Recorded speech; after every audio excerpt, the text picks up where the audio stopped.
There's all sorts of news breaking around the country, and it all could affect future Big Ten expansion plans. You are Locked On Big Ten, your daily podcast on the Big Ten Conference. Part of the Locked On Podcast Network, your team every day.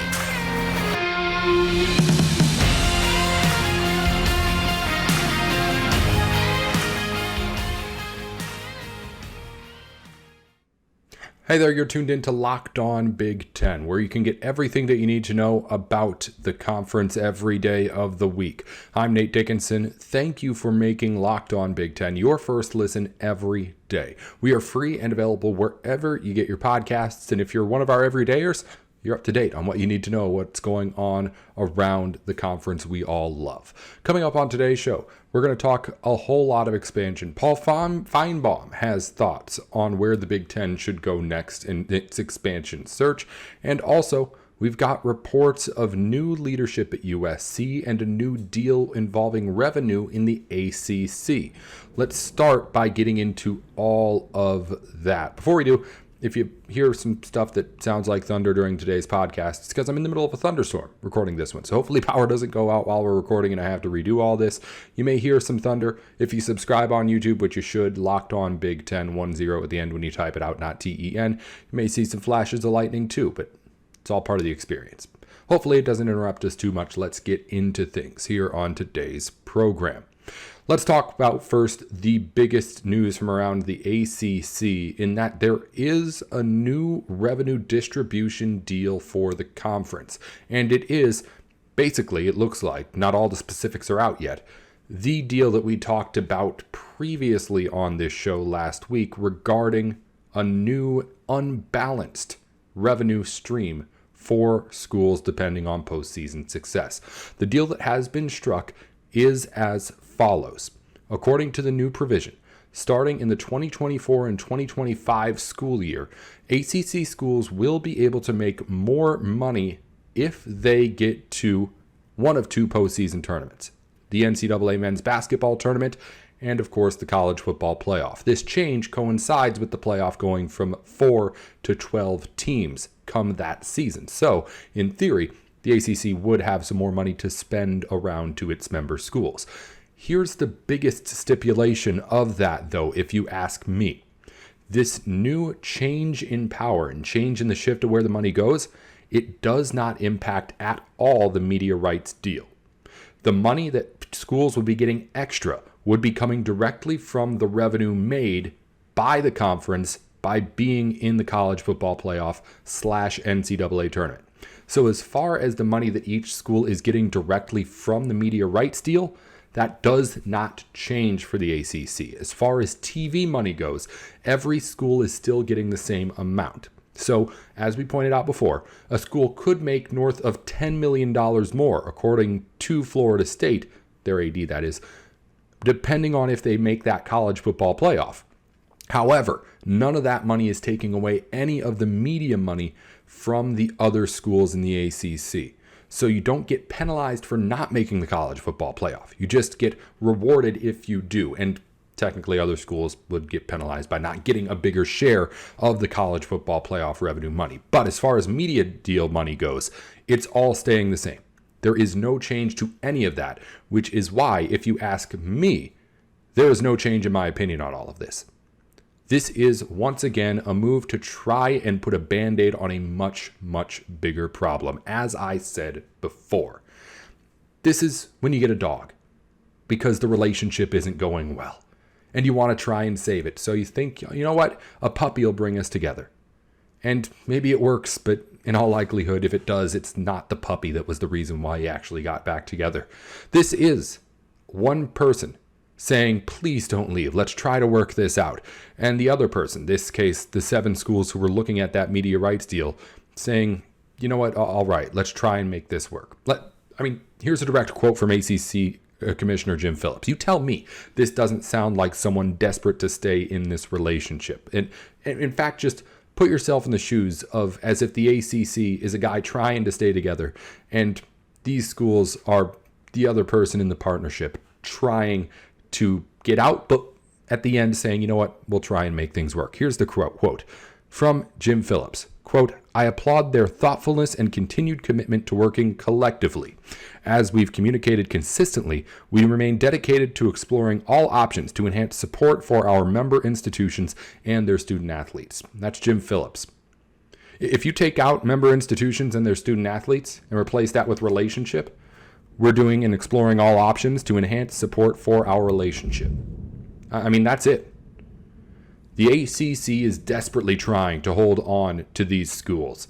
And while this is something that may be able to keep people at bay for now, again, this does not change the media rights deal. And when you look across the table, there are going to be the Florida States, the Clemsons, whoever else it is that's competing for a college football playoff spot.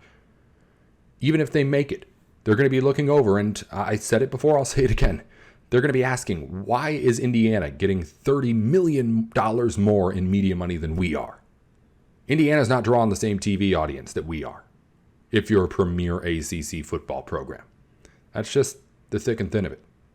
So while I believe this is honestly a smart move by ACC Commissioner Jim Phillips, it's really just the best move in what is a bad situation for the ACC right now.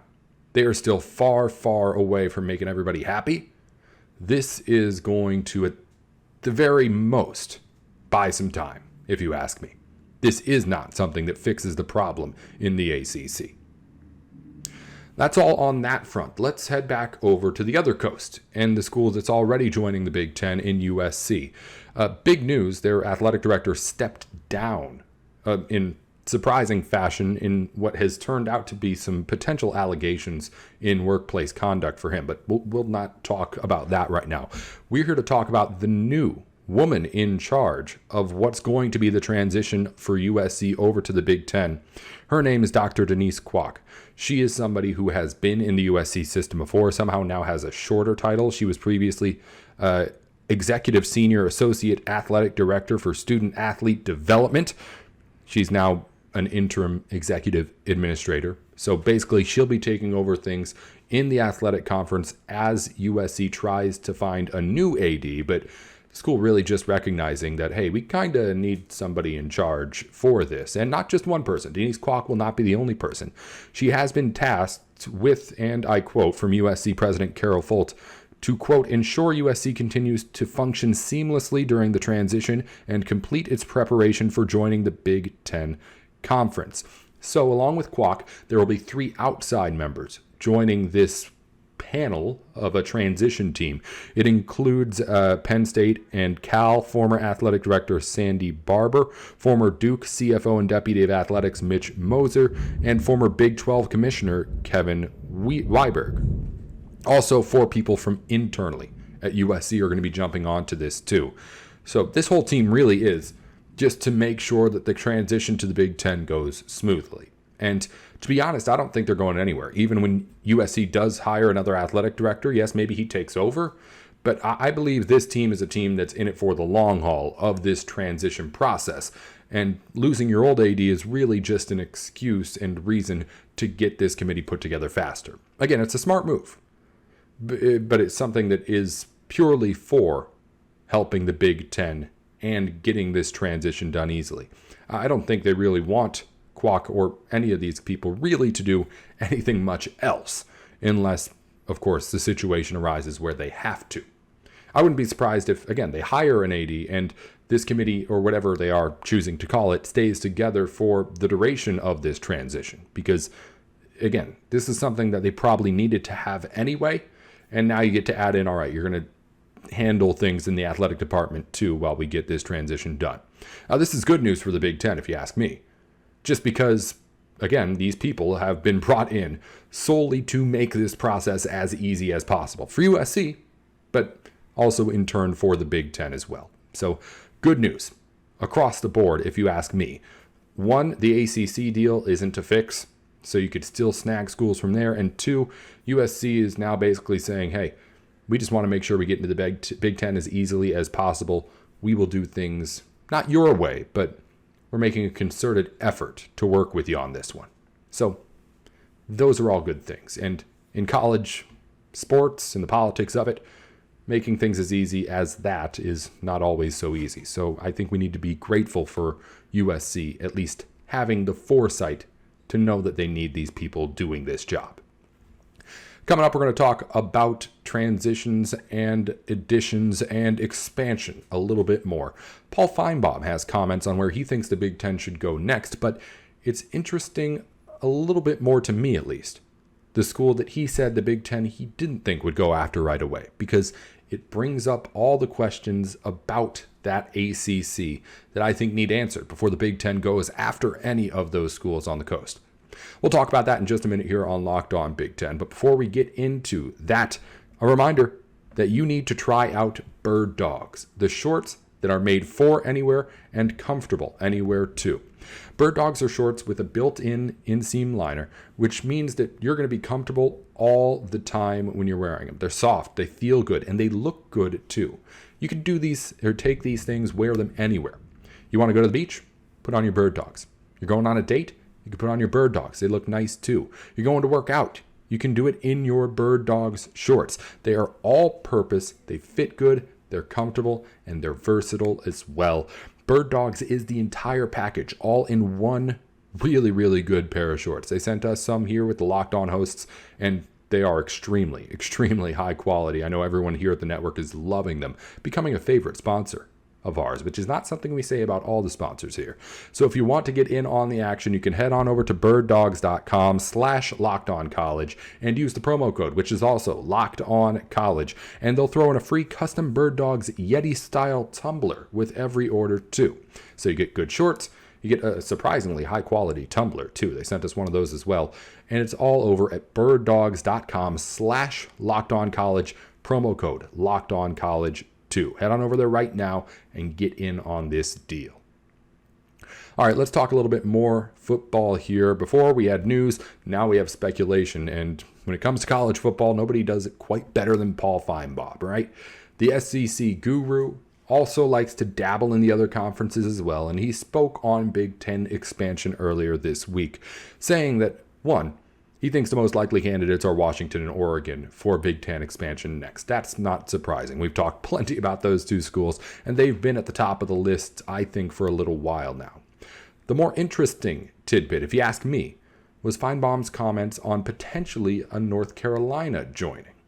Because then that brings the Big Ten into the ACC and into that truly Atlantic coast. Yes, you could say Rutgers and Maryland are there too. But when you're talking about those schools really down on that Atlantic coastline, you're looking at schools that would provide the Big Ten with what USC and UCLA did in huge market additions again. Getting North Carolina with its college sports scene into the Big Ten would be huge. And it brings up a couple of more questions too, which Paul Feinbaum addresses. His main thing was, well, it at least at the moment seems like Washington and Oregon are better fits for one, but also North Carolina at the moment is just a fit with what it does what it does academically as well as what it does on the field too. And this is one that I've had to wrestle with for a long, long time, because I am a firm believer that at some point, if the Big Ten wants to keep expanding and wants to become a true super conference in college athletics, it's going to have to drop its AAU certification, a requirement. It's going to have to drop the prestige that comes with what the Big Ten has in its academic institutions right now. And I'm still a firm believer in that. But I'm also a firm believer that there are schools in the Big Ten that do not want that at all. I still firmly believe there's a number of schools in the Big Ten that think that they can have the best of both worlds. Get all of the best athletic schools who also have the best academics, and then the Big Ten becomes a super conference, maybe not necessarily in dominating everything in athletics, but the combination of top-tier athletics with top-tier academics that the Big Ten has pretty much claimed always. They're trying to make that into, I guess, the super conference version of that. I don't think it's possible to be able to do all of that and really, really keep your at least resume as a top tier conference academically. You're going to have to let in some schools who are just flat out good at sports. That's the thick and thin of it. But again, I do think that there are legitimately people at the front of these universities who are going to fight hard to make sure that doesn't happen and make sure that the Big Ten upholds its academic integrity, specifically with this AAU certification. And I'm not sure how many people even within the athletic departments care about it. This could be coming up from further up in the university, of course, too, depending on where your school is. But I think it's still ridiculous that at some point the Big Ten won't have to drop this requirement. Because UNC, as Feinbaum pointed out, they passed the test as far as academics goes. And they've got a good enough football team to be able to be brought in. But there's plenty of other schools who are better options athletically. And I don't know if the Big Ten decides to take that compromise if it means the SEC gets better schools on the field. That's just my thoughts on it. But overall, big picture, yeah, the Big Ten can add 4 more schools that are still within that academic umbrella. But if you want to be super conference level, eventually you're going to have to add in somebody who maybe doesn't fit the bill as far as your standards for a high quality education. The other question that gets, of course, brought up when you mention North Carolina coming to the Big Ten is, what does the Big Ten do about the basketball schools? Because North Carolina is an easier case because their football program has some prestige behind it too, and I think they could come in and be able to compete in the Big Ten as well, certainly just as much as the teams at the bottom of the Big Ten right now. However, there are other schools where this becomes a little bit more of a question here. And does the Big Ten take basketball schools into the conference just because it cares about basketball, potentially more than all the other conferences do still? I think it's far-fetched, but I'm also the same person who thinks it's stupid to keep this academic rule in place. And I am a believer in basketball as a whole, so I would much more like to see, like, not in North Carolina, but what happens with a Duke, for instance? What if a Duke needs a place to go because the ACC is breaking apart and they want a home? Does the Big Ten take them in there? Is basketball alone enough to get you into the Big Ten conference? It would go against everything else that has moved conferences over the last 30 years, really. But basketball is still going to be a thing somewhere. And if these teams need new conferences, they're going to have to go somewhere. And the Big Ten still cares about those sports too, especially basketball.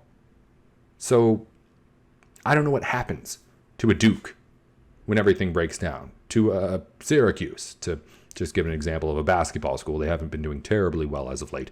But what happens when they break down? I don't know where those schools go. And at the moment, the Big Ten's going to have to at least think about what happens if and when that does happen down the road. Because this is why we think so big picture on this show. It's because every single move from here on out is going to affect the Big Ten in some way. So yeah, we can talk about what's going to happen this offseason, which I don't think is very much. But it's just as valid to talk about 2 years from now, 5 years from now, that far down the road here. And I think that's one of the bigger questions. 2 of the bigger questions is, how long does this academics thing hold up? And does the Big Ten still want a basketball-only school? Even if it is one of the best in, say, the Duke Blue Devils. I don't know the answer. We're going to wrap things up here on Locked On Big Ten by getting you all of the news you need to know from around the conference. Let's start with all conference teams.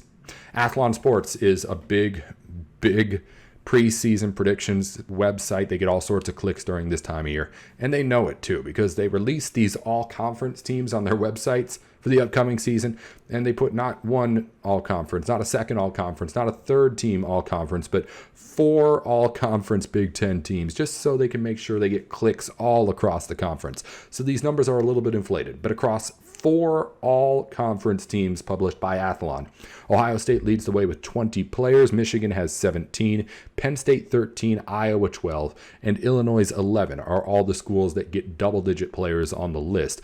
We'll talk more about that list on a later show, but just wanted to break down all the numbers for you here right now. And again, 4 all Big Ten teams, so whatever your team's number is, take it with a grain of salt.